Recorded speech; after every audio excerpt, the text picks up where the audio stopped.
Humanda na sa mga malalaking balita. Trending viral. Pinag-uusapan sa buong Pilipinas at buong mundo. Ronda Pilipinas Headlines.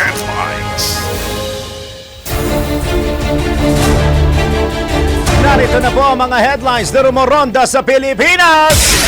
Ronda Pilipinas. Bagyo sa labas ng Par maaaring pumasok sa bansa sa susunod na linggo. Ronda Pilipinas. Sa gitna ng hindi maawat na big-time price hike, pagpapalakas sa paggamit ng non-oil-based resources sa Pilipinas, iminungkahi na dating Energy Secretary. Ronda Pilipinas. NBI Chief Melvin Matibag ipinasabi na ng House Committee on Justice. Ronda Pilipinas. US President Trump papatawan ng 50% taripa ang mga bansang magpapadala ng armas sa Iran. Ronda Pilipinas. Batang golfers nagningning sa Malarayat Junior Philippine Golf Tour. Ronda Pilipinas. Sa Ariel Manabat, kakasuhan ng isang Grab driver na nagkomento ng malaswa sa kanyang selfie.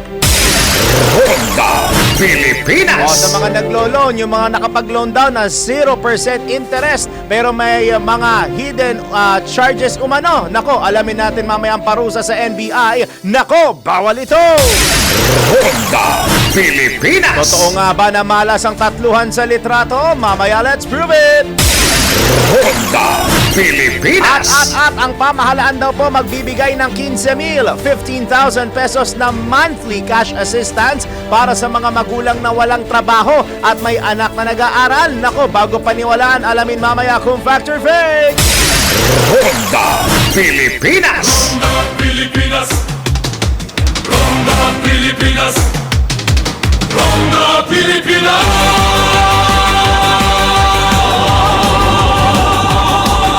Kasama si Daryl Justin! Ronda Pilipinas.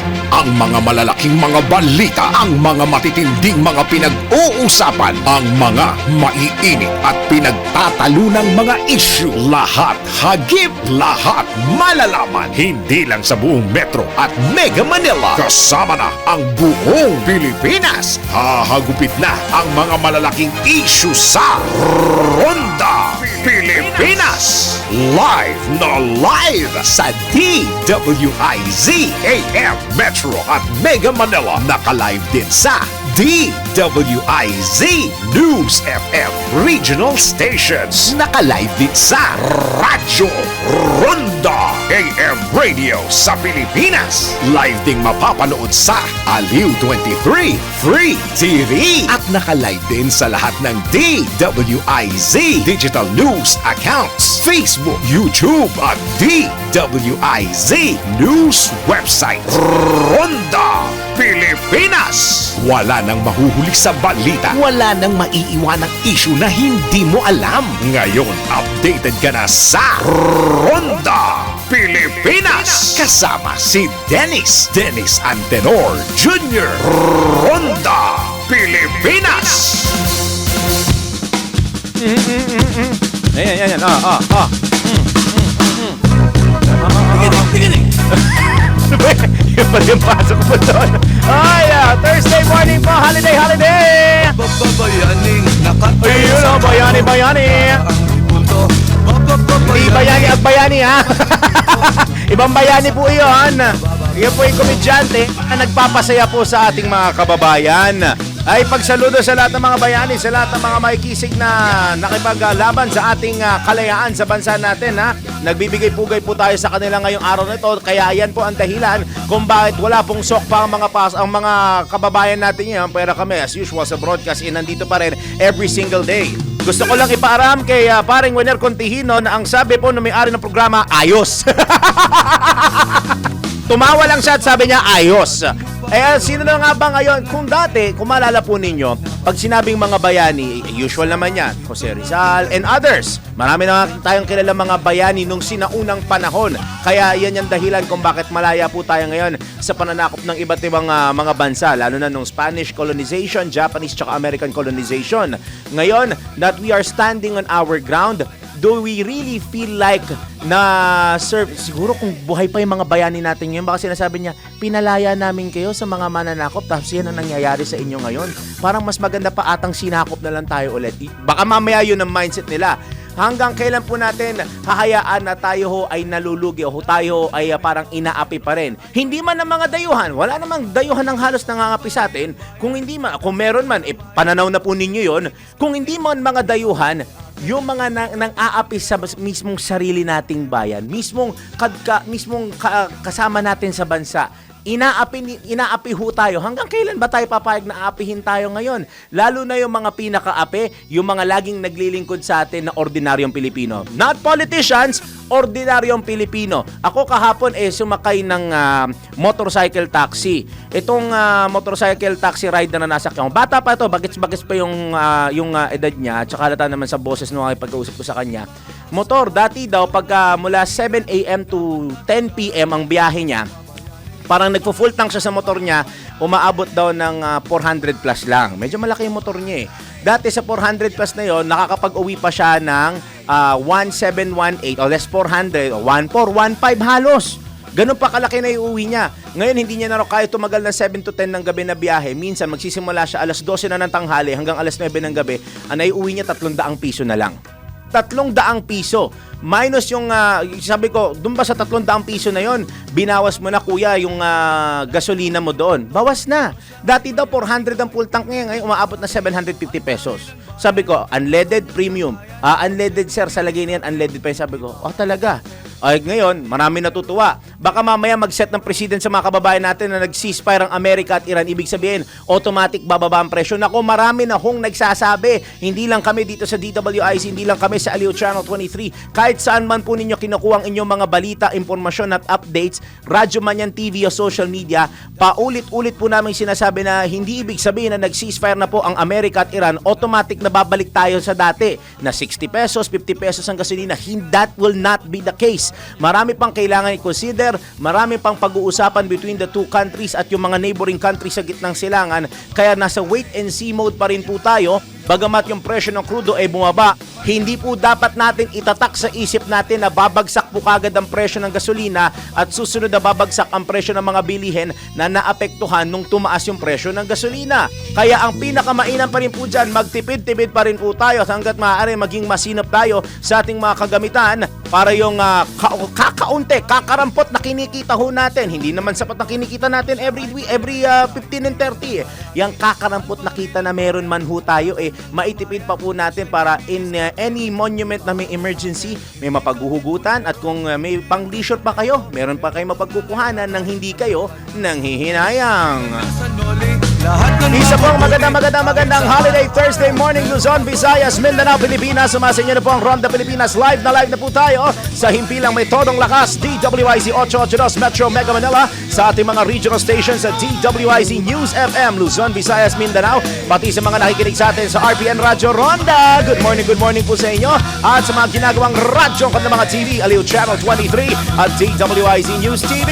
Hanggang alas 11 po tayo ng morning, magkakasalo-salo sa balita. Sa ngalan po ni Dennis Antenor Jr. Ako po si Darryl Justin. Ronda Pilipinas. Sa detalye ng ating mga balita, napapanahon na para palakasin ng Pilipinas ang paggamit ng non-oil-based resources. Ito ang binigyang diin ni dating Energy Secretary at ngayon Leyte Governor Jericho Petilla sa gitna ng pagtaas ng presyo ng mga produktong petrolyo, bunsod ng tensyon sa gitnang silangan. Ipinaliwanag ni Governor Petilla na kahit huminto na ang sigalot sa Middle East, ay inaasahang tataas pa rin ang presyo ng langis dahil nagbawas ng produksyon ng Organization of the Petroleum Exporting Countries o OPEC simula pa noong 2021.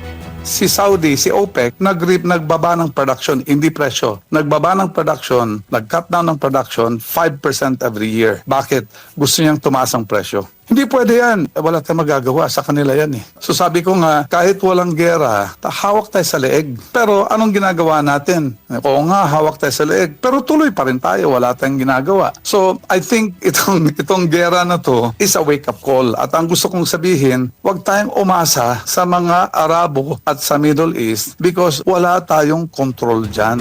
Samantala, tinukoy ng dating Energy Secretary ang mga paraan na posibleng gawin ng pamahalaan upang hindi na umasa ang bansa sa pag-aangkat ng langis. I'm really looking at the government as a whole. Start promoting non-oil-based na mga resources natin. Isa na dyan yung electric. Kasi ang electric, hindi ganun kaapektado compared sa gasolina. Pwede tayong umalis sa importation. Kaya lang, we have to have a program na talagang long term. The only thing that I can see right now is renewables. Alright. Renewables tayo. Kasi that's the only resources that we have. It's high time. Marami tayong ilog, marami tayong ang solar.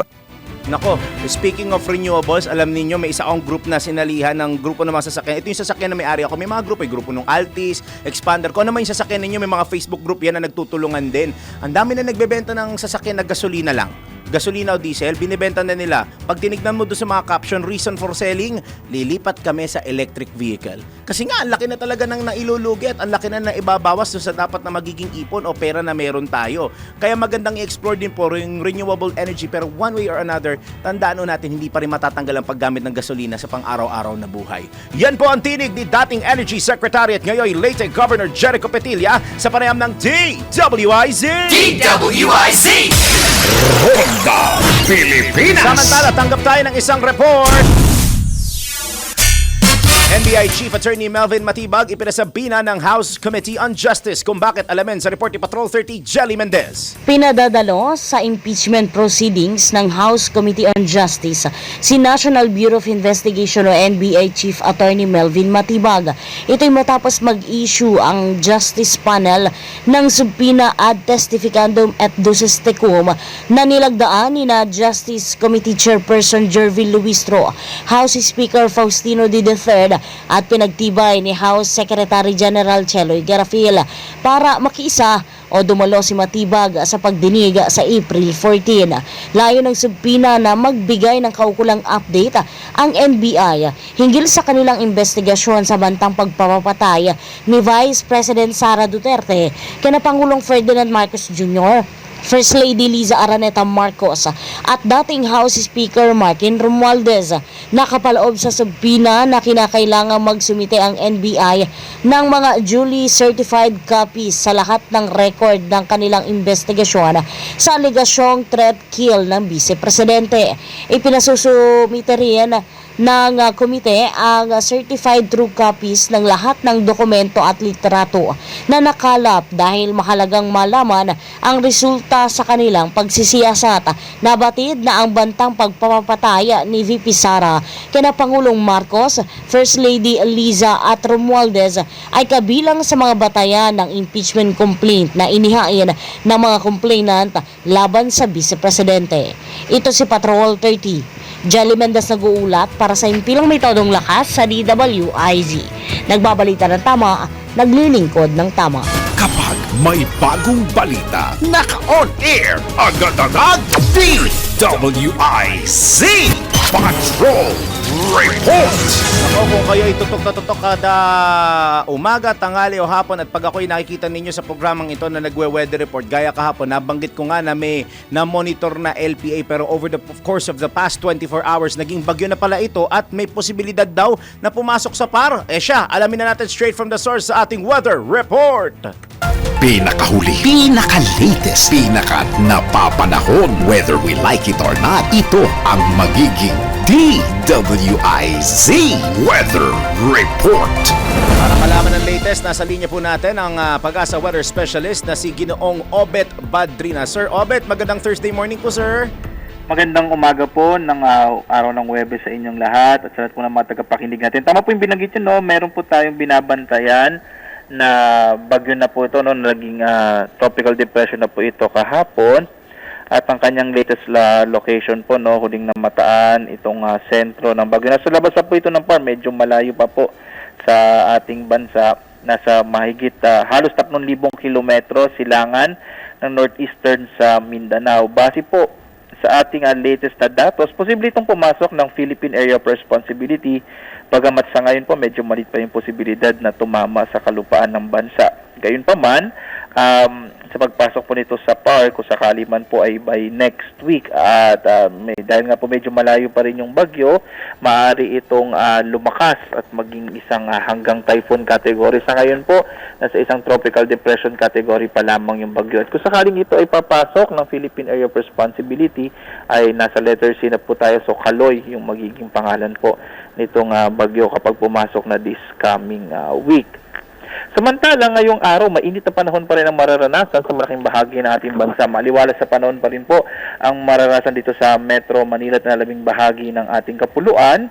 Posible pa rin yung mga localized rain showers and thunderstorm na nasa dakong hapon hanggang sa gabi. Bagamat medyo malit nga yung posibilidad din ng mga tuloy-tuloy na mga pag-ulan. Sa lagay ng ating karagatan, wala po tayong nakataas pa na gale warnings anumang bahagi ng ating bansa sa kasalukuyan. At sir, yan po ang latest sa lagay ng ating panahon mula sa Pag-asa Weather Forecasting Center. Obet Badrina, magandang umaga po. Maraming salamat, Ginoong Obet Badrina mula po sa Pag-asa. Pinakahuli, pinaka-latest, pinaka-napapanahon, whether we like it or not, DWIZ Weather Report. Ronda Pilipinas. Ngayon naman, dako po tayo dyan sa Senado. Araw ng Kagitingan, naghatid ng mensahe na kaya ng bansang malampasan ang krisis basta, sama-sama at nagtutulungan. Detalye, Patrol 19, Celio Ortega Bueno. Malalampasan din natin ang kinakaharap na pagsubok sa ating sama-samang pagkilos at pagtutulungan. Itiniyag ni Senator Kiko Pangilinan sa kanyang mensahe ngayong araw ng Kagitingan. Ayon kay Pangilinan, may pag-asa kapag sama-sama. Giyit na Senador, duyan tayo ng magiting kaya kapag naharap tayo sa krisis, kapag nasa gitna tayo ng hirap at alalahanin, lumalabas ang alab ng ating puso na may giliw pa rin. Sa araw na ito ng Kagitingan, sinabi ni Pangilinan na nagbibigay pugay tayo sa ating mga bayani sa mga naglakad, nauhaw at naubos sa Death March at nagpamalas ng tapang at pagmamahal sa bayan noong ikalawang digmaang pandaigdig.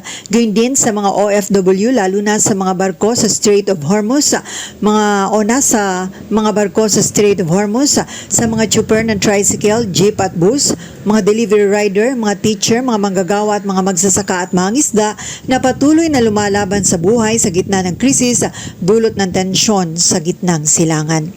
Ito si Patrol 19, Celio Ortega Bueno para sa impilang metodong lakas sa DWIC. Nagbabalita ng tama, naglilingkod ng tama. Kapag may bagong balita, naka-on air, agad-agad, DWIZ Patrol Report.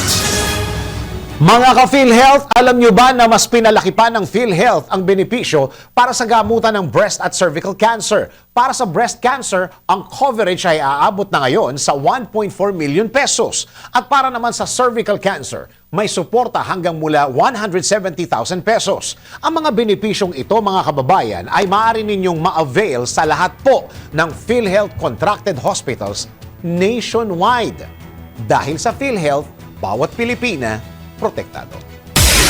Ronda Pilipinas. O siya, marami rin pa tayong mga balita sa pagbabalik ng Ronda Pilipinas ang ating oras. Yahoy! Yumayahoy na alas 10:25 ng morning. That time check was brought to you by Bingo Plus. Bingo sa saya, plus sa panalo. Gaming is for 21 years old and above only. Game responsibly, keep it fun. Ronda Pilipinas. Ronda Pilipinas. Ronda Pilipinas. Ronda Pilipinas.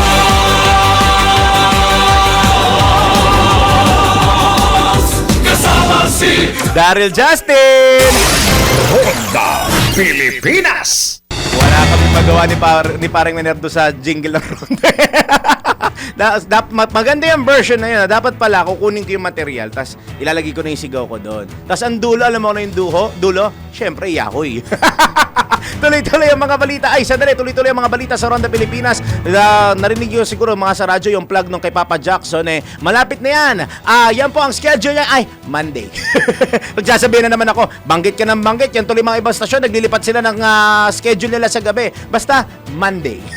Kung kailan yung Monday na yung abangan ninyo. Pero, balita ko, may mga special appearances na gagawin si Papa Jackson dito sa DWIZ at Aliw 23. Kaya, abangan nyo po yan. Pero ngayon, parang Maner, tanggap muna tayo ng isang report.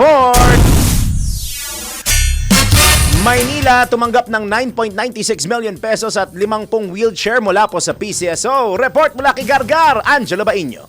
Tumanggap ang lungsod ng Maynila ng 50 wheelchair at checking nagkakahalaga ng higit sa 9.96 million pesos mula sa Philippine Charity Sweepstakes Office. Pinangunahan ni GML Robles ang formal na turnover na ginanap sa PCSO main office sa Mandaluyong City na personal namang tinanggap ni Mayor Isko Moreno. Ang nasabing pondo ay kumakatawan sa bahagi ng kita mula sa benta ng loto sa Maynila mula Hulyo hanggang Disyembre 2025 alinsunod sa Executive Order No. 357-A na naglalaan ng porsyento ng kita sa mga lokal na pamahalaan upang suportahan ang kanilang mga programang pangkawang gawa. Ayon sa alkalde, direktang mapapakinabangan ng mga Manilenyo ang pundong ito, lalo na ang mga nangangailangan ng tulong medikal at serbisyong panlipunan. Samantala, ang 50 wheelchair na bahagi ng CSR program ng PCSO ay ipapamahagi sa mga senior citizen, persons with disabilities at iba pang may pangangailangan sa rehabilitasyon at mobility support. Yan ang PCSO, hindi umuurong sa pagtulong. Angelo Bainyo, nagbabalik na ng tama, naglilingkod ng tama.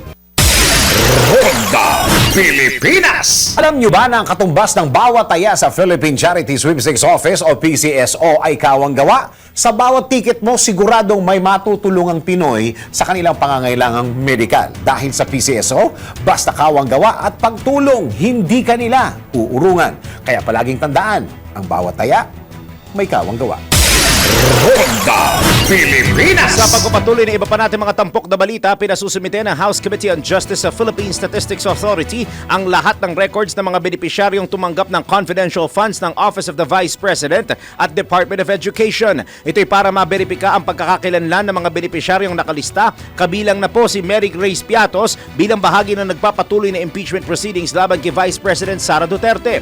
Batay sa subpoena ad testificandum et duces tecum ng komite, inatasan si PSA National Statistician Claire Dennis Mapa na humarap sa pagdinig sa ika-14 ng Abril at magsumite ng mga sertifikasyon mula sa Civil Registry System ng ahensya. Partikular na hinihingi ng komite ang original na copy ng certification mula sa CRS database, kabilang ang Certificate of Living Birth, Certificate of Marriage at Certificate of Death ng ilang pangalang isinumite ng OVP at DepEd. Sa kasalukuyan, patuloy ang mga pagdinig ng komite para matukoy kung may sapat na batayan ng mga impeachment complaint na isang mahalagang hakbang bago posibleng dalhin ang kaso sa Senado para sa formal na paglilitis. Ronda Pilipinas. Iginit naman po ni Pangulong Ferdinand Marcos Jr. na sasamantalahin ang pamahalaan ng 2 linggong ceasefire na napagkasundoan ng Estados Unidos at Iran upang madagdagan ang supply ng langis sa ating bansa. Ito ang sinabi ni Pangulong Marcos sa isang panayam kay PCO Undersecretary Attorney Claire Castro sa Malacanang. Ayon po sa Pangulo, nananalangin at umaasa ang gobyerno na ang pansamantalang tigil putukan ay magbubukas ng mas maayos na usapan sa pagitan ng Amerika at Iran dahil layon ng lahat na matapos na ang umiiral na tensyon. Dagdag pa ni PBBM, bagamat hindi sapat ang 2 linggo upang agad na maibaba ang presyo ng produktong petrolyo, may pag-asa pa rin anya itong mangyari kung luluwag ang daloy ng mga barkong may kargang langis sa Strait of Hormuz at kung mapapalawig pa po ang ceasefire. Sinabi rin ng Pangulo na magandang indikasyon ng ceasefire upang masiguro ang kaligtasan ng mga Pilipinong seafarers, lalo na ang mga barkong pansamantalang nakahinto sa paglalayag, papasok at palabas ng Strait of Hormuz. Ronda Pilipinas. Aabot naman po sa 130 container vessels na may karagdagang export products ng Pilipinas ang stranded pa rin po dyan sa Strait of Hormuz. Kinumpirma ito ni Patrick Ronas, President ng Association of International Shipping Lines sa pagdinig ng Senate Committee on Agriculture, Food and Agrarian Reform. Ayon kay Ronas, may ibang cargo vessels na may kargang produkto para sa mga Pilipino sa iba't ibang bansa sa Middle East na kinailangang magbaba sa United Arab Emirates o UAE bago pumasok sa Strait of Hormuz dahil sa panganib. Kapag tumigil sa UAE o ibang bansa, inililipat ang mga kargamento sa mga truck para ihatid sa iba't ibang bahagi po ng gitnang silangan. Sinabi ni Ronas na hindi lang petrolyo ang hamon sa shipping lines, kundi ang pagkakaipit din sa Strait of Hormuz at diversions ng mga barko, kaya natatagalan, gaya ng pag-ikot sa Cape of Good Hope ng mga barko patungong Europe na mas matagal ng 10 hanggang 14 na araw. Umapila ang samahan ng truckers na para sa mas mabilis at hindi maaabalang delivery ng mga produkto gaya po ng mga agricultural products, bigyan sila ng dadaanan na bukas 24/7 para sa point-to-point deliveries at ayusin ang magkakaibang truck ban ordinances ng mga local government unit.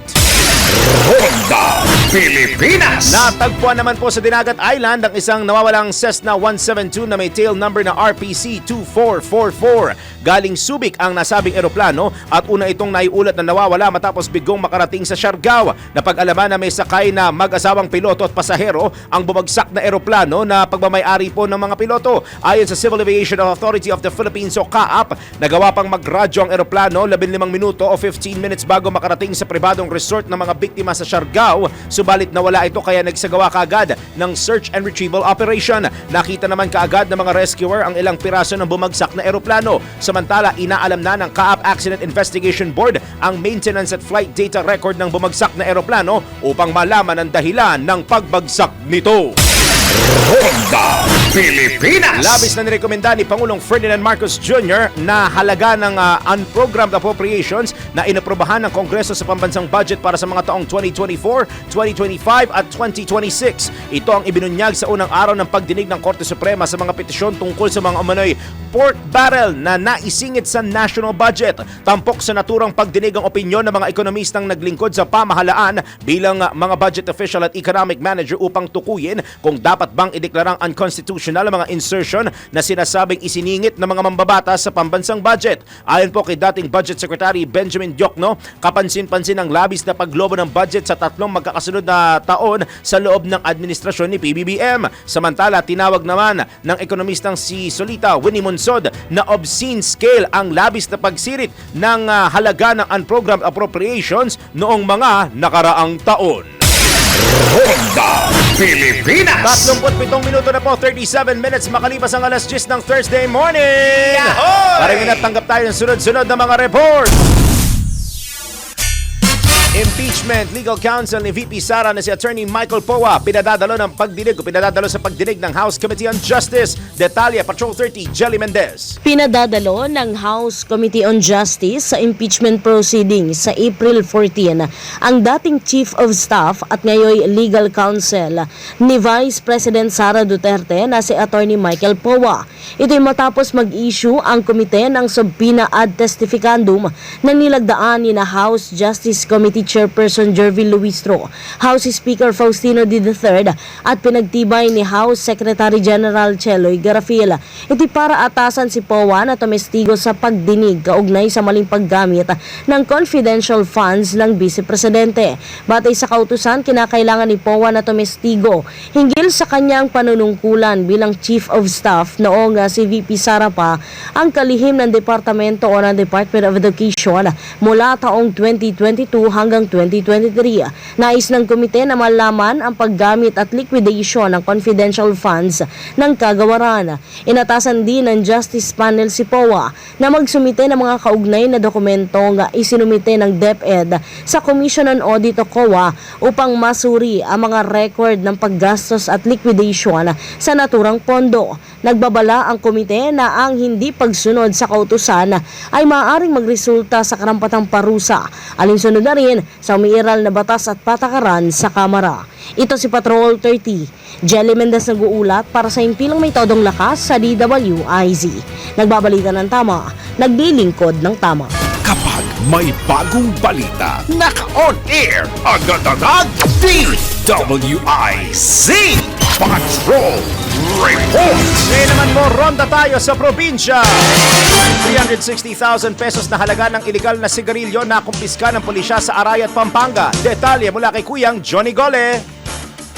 Yes, sa labing siyam na kahon nga nitong illegal na sigarilyo ang nakumpisa natapatan itong pinagsanib na operatiba mula naman sa Pampanga Police Provincial Intelligence Branch at Arayat Police Station sa bypass operation sa kaninang umaga na nagkakahalaga ito ng tinatayang 360,000 pesos ayon dito sa ulat ni Police Colonel Eugene Marcelo, ang direktor ng Pampanga PNP. Ang nasabing items ayon dito sa pulisya ay pawang mga walang silyo o stamp mula sa BIR o Bureau of Internal Revenue. Sa naturang operasyon, ayon dito sa pulisya, inaresto nila yung isang 43 anyos na lalaki, samantala patuloy na tinutugis pa nila itong isa pa niyang kasamahan na nagawang nakatakas sa kalagitnaan ng operasyon. Ang nasakuting sospek ay nahaharap ngayon sa kasong paglabag sa National Internal Revenue Code. Ito na yung ikalimang beses na nakarecover itong mga pulis ng illegal na sigarilyo mula sa mga itinayong logistic hub o bodega dito sa Arayat, Pampanga. So yan ang update. Buhat ito sa lalawigan ng Pampanga Station Patrol. Johnny Gole para sa Impilang May Tono Lakas DWIC. Nagbabalita ng tama. Naglilingkod ng tama. Ronda Pilipinas. Sa iba pa mga tampok na balita, umabot sa 1,657 benepisyaryo ng mga Tricycle Operators at Drivers Association o TODA ang nakatanggap ng cash relief assistance sa San Carlos City sa Pangasinan. Ayon sa Department of Social Welfare and Development o DSWD Regional Field Office 1, batay sa opisyal na listahang isinumite ang nabigyan ng payout. Nilinaw po ni DSWD Region 1 Assistant Regional Director for Operations, Anily J. Ferrer, na sumailalim ang mga benepisyaryo sa deduplication process at masusing validation upang matiyak na lehitimong miyembro ng TODA ang makatatanggap ng tulong pinansyal mula sa pamahalaan. Anya, para sa mga hindi napabilang sa listahan, pumunta at magpalista sa City Social Welfare Development Office para mabigyan ng pagkakataong makatanggap ng ayuda.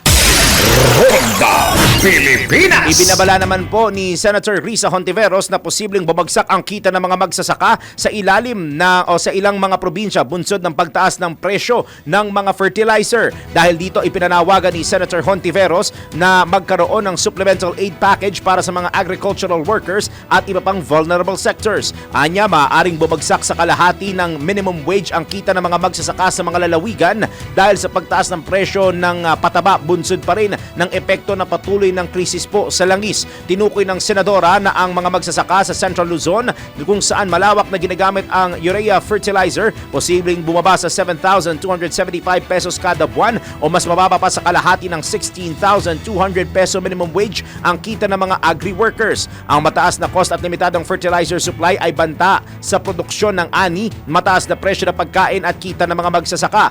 Hinimok po ni Senator Risa ang Malacanang at mga kasamahan sa Kongreso na suportahan at aprubahan sa lalong madaling panahon ang 52.8 billion pesos supplemental budget para matulungan ang mga magsasaka sa bansa. Ronda Pilipinas. Naglabas naman po ng abiso ang Northport Management kaugnay sa schedule ng kanilang operasyon sa Pantalan ngayong araw po ng Kagitingan, Abril 9. Batay sa kanilang advisory, mananatiling bukas ang operasyon ng Pantalan at accessible ang online payment system sa loob po ng 24 na oras upang matiyak ang tuloy-tuloy na serbisyo. Anila magpapatuloy din ang serbisyo para sa passenger vessels, yard at gate para sa seguridad ng maayos na operasyon. Ronda Pilipinas. Tiniyak naman po ng mga manufacturers sa Department of Trade and Industry o DTI na hindi magtataas ng presyo ang mga pangunahing bilihin hanggang sa katapusan ng buwang ito o buwan ng Abril. Ayon kay Trade and Industry Secretary Maria Cristina Roque, walang dahilan para mag-panic buying o mag-hoarding ang publiko dahil sapat ang supply ng pagkain sa merkado. Dagdag pa ng DTI, nakapaskil na rin ang mga bulletin sa mga grocery at palengke kung saan makikita ang 200 items na may itinakdang presyo ng basic commodities gaya ng delata, bigas, tinapay, sabon, asukal at iba pa. Samantala, tiniyak ni Agriculture Secretary Francisco Tio Laurel Jr. na walang dapat ikabahala ang publiko dahil maganda ang ani ng palay. Anya, patuloy din nilang binabantayan ang produksyon at pinag-aaralan kung kakailanganin bang mag-angkat habang nanatili sapat ang supply ng isda gaya ng galunggong at iba pa. Ronda Pilipinas. Ngayon naman, balik ulit tayo sa probinsya. San Miguel Corporation at Pampanga Provincial Government magdaraos po ng job fair sa 15 ng buwang kasalukuyan. Detalye, nagbabalik si Kuyang Johnny Gole. Kuyang Johnny. Nako, nawala si Kuyang Johnny. Balikan na lang natin. Yes, kami ng umaga mo rin ang job fair na itong nakatakbang ito daw. Yes, okay. No. Sige, Kuya Johnny, go ahead. Hello. Isang jumper nga itong nakatakdang idadao sa April 15 na dito sa Pampanga Convention Center sa City of San Fernando, Pampanga, na pangungunahan ito ng Pampanga Public Employment Service Office o PESO at itong San Miguel Corporation. Magsisimula ang jumper alas 9 ng umaga. Ayon dito sa PESO organizer, nasa 400 iba't ibang posisyon ang magiging tampok sa nasabing event mula sa 12 kumpanya at subsidiaries nitong San Miguel Corporation o SMC. Ito ay kinabibilangan ng San Miguel Eurocity Incorporated, Petrofil Logistic Incorporated, Eagle Cement Corporation, Teplex Operations and Maintenance Corporation, San Miguel Integrated Logistics Services Incorporated, Northern Cement Corporation, San Miguel Integrated Farm Specialists Incorporated, SMC Multi-Services Incorporated. Kuya Johnny, nako, mukhang nawala si Kuyang Johnny Golly. Sige, balikan na lang natin mamaya ang kanyang report. Maring Pamela Monterde, ikaw ba nakakasana diyan? O sige, go ahead, fire. Kung ang Regasco ba ay available nationwide? Siyempre po, very accessible din ang Regasco dahil kahit saan mo ito makikita sa buong Pilipinas. Meron silang mahigit 400 na showrooms at higit sa 2,000 dealers network sa buong Pilipinas. Kaya ano pang inaantay mo? Hanapin na ang Regasco sa mga suki ninyong LPG dealers. Tandaan mo at tatandaan ko, tandaan nating lahat. Para sigurado, Regasco. Mula pa noong 1998, ang Regasco LPG ay katuwang na ng mga Pilipino. Ito man ay sa kusina o negosyo. Subok, dekalidad, walang daya ang timbang, at siguradong safe. Yan ang tatag Regasco. Kaya Regasco ang patuloy na pinipili at pinagkakatiwalaang LPG brand ng mga Pilipino. Ano pang hinihintay nyo? Halina sa Regasco. For deliveries, please call 8642-3333 or 0917-899-9589. At ngayon naman, dyan naman po kayo, magbabalik pa tayo sa Ronda Pilipinas ang ating oras. Yumayahoy na 13 minuto bago mag-11 ng morning. Ronda Pilipinas! Ronda Pilipinas! Tuloy-tuloy ang mga balita natin sa Ronda Pilipinas. Ngayon naman, ronda ulit tayo sa probinsya. Lalaki patay sa salpukan ng motorsiklo at SUV sa Kawayan City, Isabela. Detalye mula kay Kuyang Ronald Idol Domingo. Patay ang isang 37 anyos na lalaki matapos masangkot sa isang vehicular accident sa kahabahan ng FNB Boulevard, Cabatuan Road, Barangay San Fermin, Kabayan City, Isabela. Kinilala ang nasawi na si alias Bert, habang sugatan naman ang kanyang angkas na si alias Bongbong.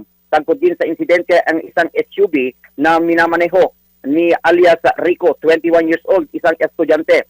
Batay sa inisyal na investigasyon, patungong Luna, Isabela ang motorsiklong minamaneho ni Bert nang tangkain nitong mag-overtake sa sakyan na nasa unahan. Dahil dito, pansamantala itong napunta sa kabilang linya at bumangga sa kasalubong na SUV na papunta naman sa poblasyon. Dahil sa lakas ng banggaan, kapwa nagtamo ng matinding pinsala ang rider at angkasa, agad silang isinugod ng Rescue 922 sa pagamutan. Subalit, inireklara na dead on arrival si Bert ng attending physician.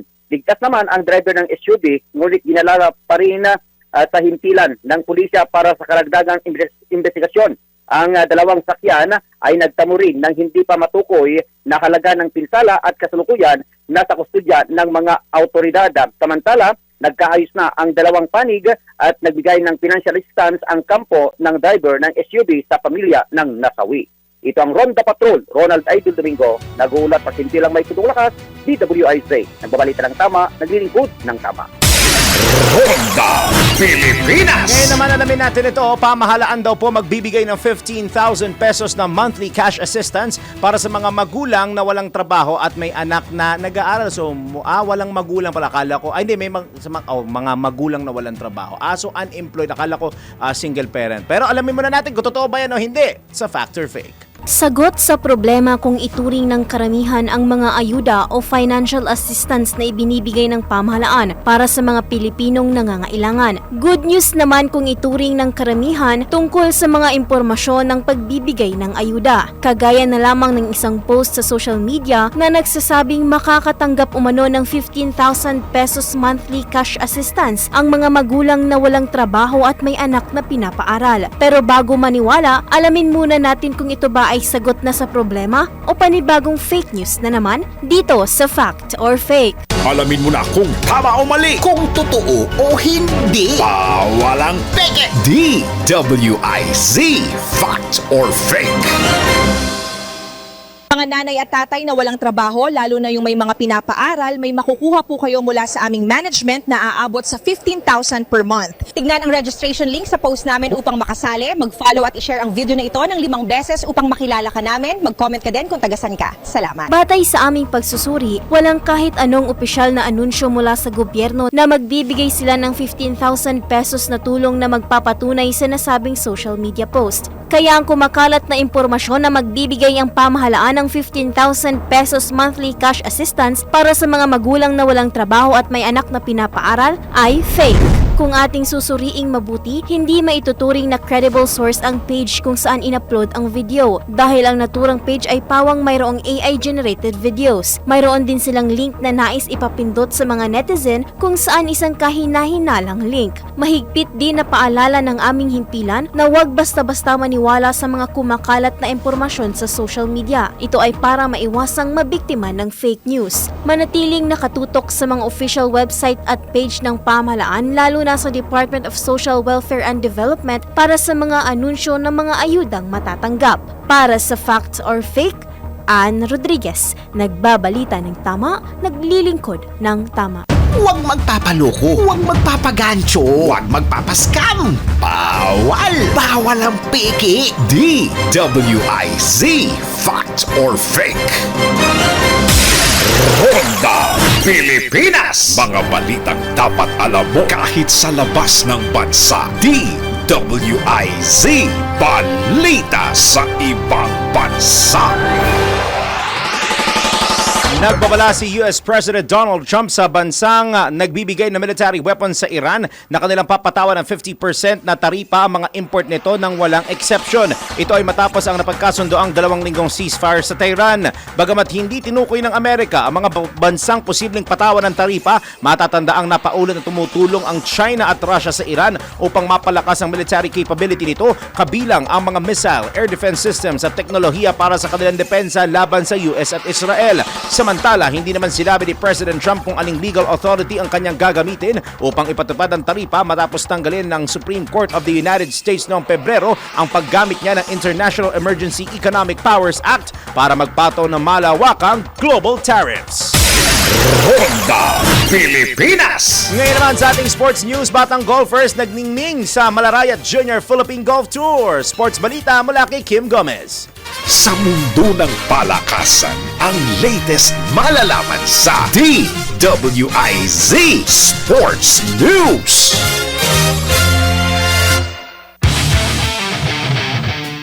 Ipinakita ng 9 na taong gulang na si Winter Serapio ang kanyang galing at tibay ng loob matapos masungkit ang kampyonato sa girls sa age 7 to 10 division ng ICTSI Mount Malarayat Junior Philippine Golf Tour sa Batangas. Hindi ininda ni Serapio ang matinding init at hangin at munti pang bumigay matapos makagawa ng ilang bogey at triple bogey. Nawalan pa siya ng malaking kalamangan laban sa mga kalaban.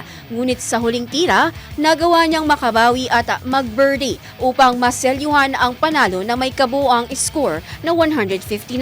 Pumangalawa si Laura Pablo na nagtala ng 161 habang tabla naman sa ikalawang pwesto si Jihan Mendoza.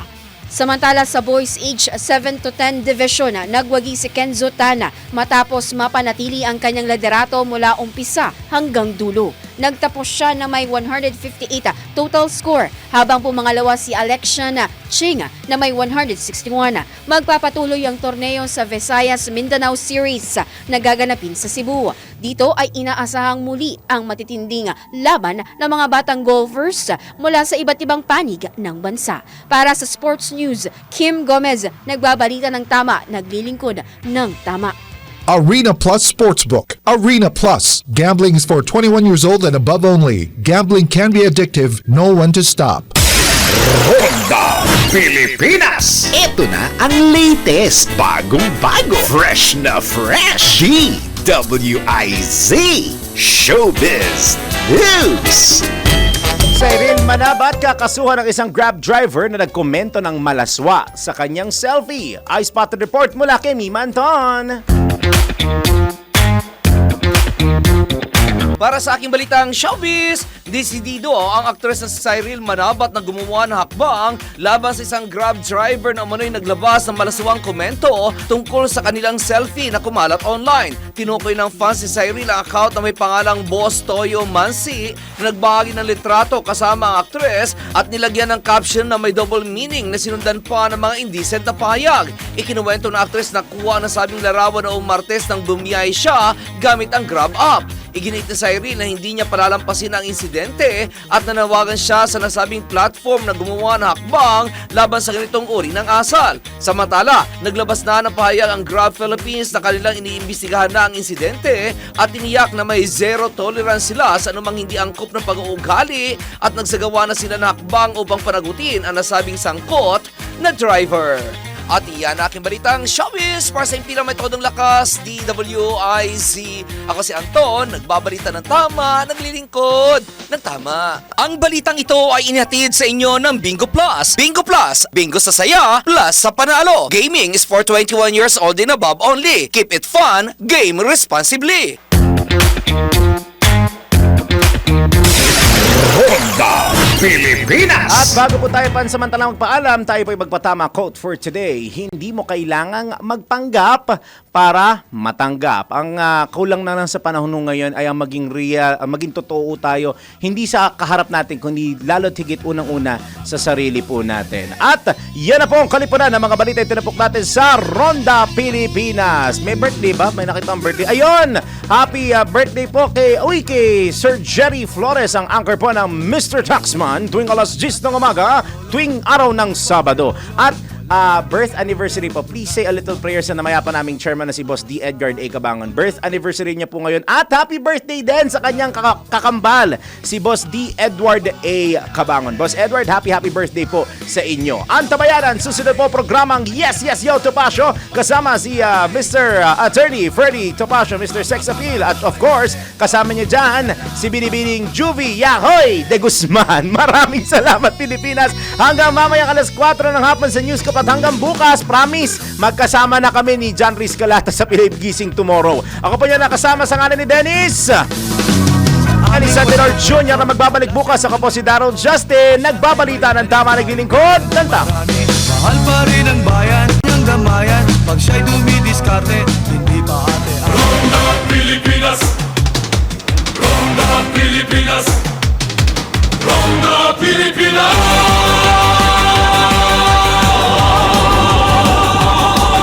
Kasama si Dennis Tenor Jr. Ronda Pilipinas.